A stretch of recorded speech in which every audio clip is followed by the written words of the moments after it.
Olá, seja muito bem-vindo! Hoje nós vamos dar continuidade à meditação Cristo Triunfante, de 18 de março. Hoje o tema é o caráter de Jacó e Esaú. Nós vamos conhecer um pouco sobre esses dois irmãos. Antes de nós iniciarmos a nossa meditação, vamos orar e falar com o nosso Deus. Criador dos céus, da terra e de tudo o que há, nós confiamos no Teu poder, no Teu amor. Envia-nos neste instante o Teu Santo Espírito. Nós precisamos entregar-nos em Tuas mãos, ó Deus. Fica conosco nesta meditação, que possamos refletir sobre o Seu amor, refletir também sobre as experiências aqui a serem tratadas. Nós te rogamos por amor a Jesus. Amém.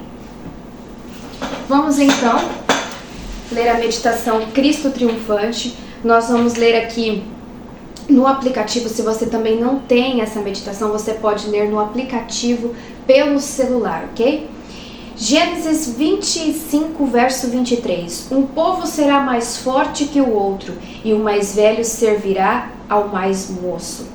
Esaú cresceu amando a satisfação própria e centralizando todo o seu interesse no presente. Ou seja, olha aqui, está declarando qual que era o caráter de Esaú. Alguém que amava satisfazer o próprio ego e alguém que também se interessava apenas no momento, no presente. Não tolerando restrições, deleitava-se na liberdade selvagem da caça e cedo escolhera a vida de caçador. Contudo, era o favorito do pai. O pastor silencioso e amante da paz era atraído pela ousadia e vigor desse filho mais velho que destemidamente percorria montanhas e desertos, voltando para casa com caça para seu pai e com narrativas sensacionais de sua vida aventurosa. Agora vamos ver a característica, o caráter do outro irmão, Jacó. Jacó, ponderado, diligente e cuidadoso, pensando sempre mais no futuro do que no presente, contentava-se com permanecer em casa, ocupado no cuidado dos rebanhos e no cultivo do solo. Sua paciente perseverança e economia e previsão eram apreciadas pela mãe. Olha aqui que diferença, né? Esaú pensando em si mesmo, ali aquele espírito selvagem, querendo sempre ir em busca de aventuras, enquanto Jacó era ali pensativo, diligente, econômico, apreciava as coisas em casa. Esaú bem visto pelo pai e Jacó bem visto pela mãe. Vamos ver aqui. Suas afeições eram profundas e fortes, e atenções gentis e incansáveis contribuíam muito mais para a felicidade dela do que o fazia a amabilidade turbulenta e ocasional de Esaú. Para Rebeca, Jacó era o filho mais querido. Então, olha só, os pais. O pai era apegado a Esaú, a mãe pegada a Jacó. Veja que há uma devoção, um amor diferente para com o outro. Esaú não tinha amor à devoção nem inclinação para uma vida religiosa, ou seja, ele não aceitava uma vida religiosa, não queria ter esse tipo de vida. Os requisitos que acompanhavam a primogenitura espiritual eram para ele uma restrição importuna e mesmo odiosa. A lei de Deus era considerada por Esaú como um jugo de escravidão. Propenso à satisfação própria, nada desejava tanto como a liberdade para fazer conforme lhe agradasse. Para ele, poderio e riquezas, festas e orgias eram felicidade. Ele se gloriava na liberdade sem restrições de sua vida selvagem e errante. Por quê? Esaú era o primogênito.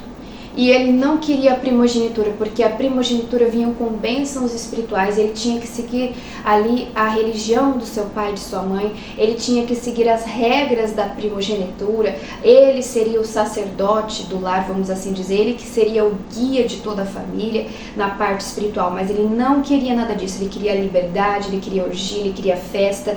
Ele queria não queria nada de restrição. Queria uma vida selvagem e errante.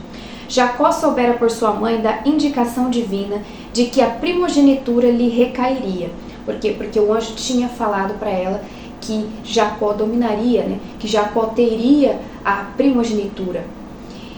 e encheu-se de um indescritível desejo de obter os privilégios que a mesma conferia. Ou seja, se para Esaú a primogenitura não era um privilégio, mas era um peso, algo que ele não queria, algo que o restringia a fazer aquilo que ele queria, para Jacó não. Para Jacó a primogenitura era algo que ele queria, era um privilégio para ele. A primogenitura espiritual era o objeto de seu anelo, ter comunhão com Deus, como fizera o justo Abraão. Porque Abraão era quem? Era ali o seu avô, vamos dizer.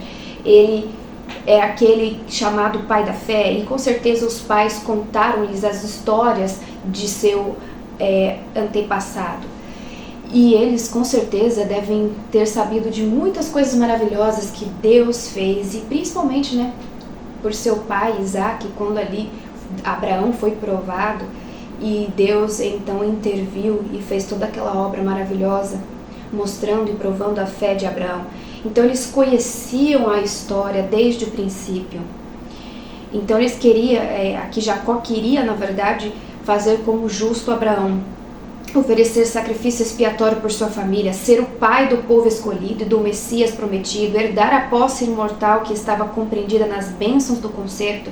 Eis aí os privilégios e honras que acendiam os seus mais ardentes desejos. Entesourava cuidadosamente o que aprendera de sua mãe. Mas ele queria o quê? Ele queria obter de uma forma não correta, né?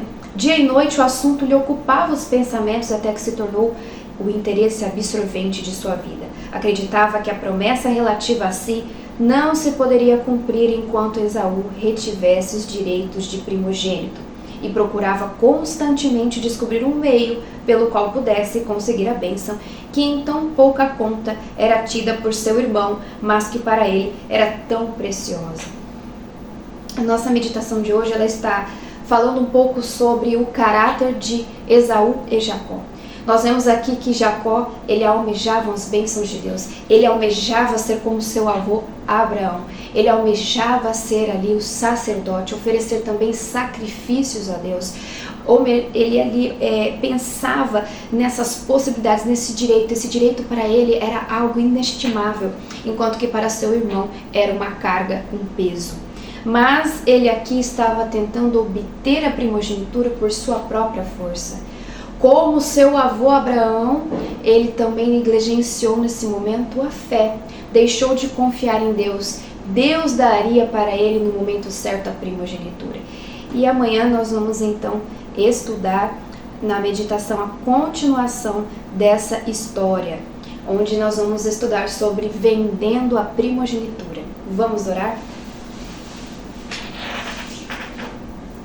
Senhor nosso Deus e Pai, ajude-nos a compreender a Tua vontade, o Teu querer em nossas vidas.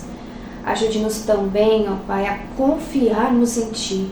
Deixar que as coisas ocorram da Sua maneira, a seu tempo. Ó Pai, coloque em nós a paciência para que possamos aprender que precisamos de um tempo, que tudo é necessário, que para recebermos tal bênção divina precisamos preparar o nosso caráter.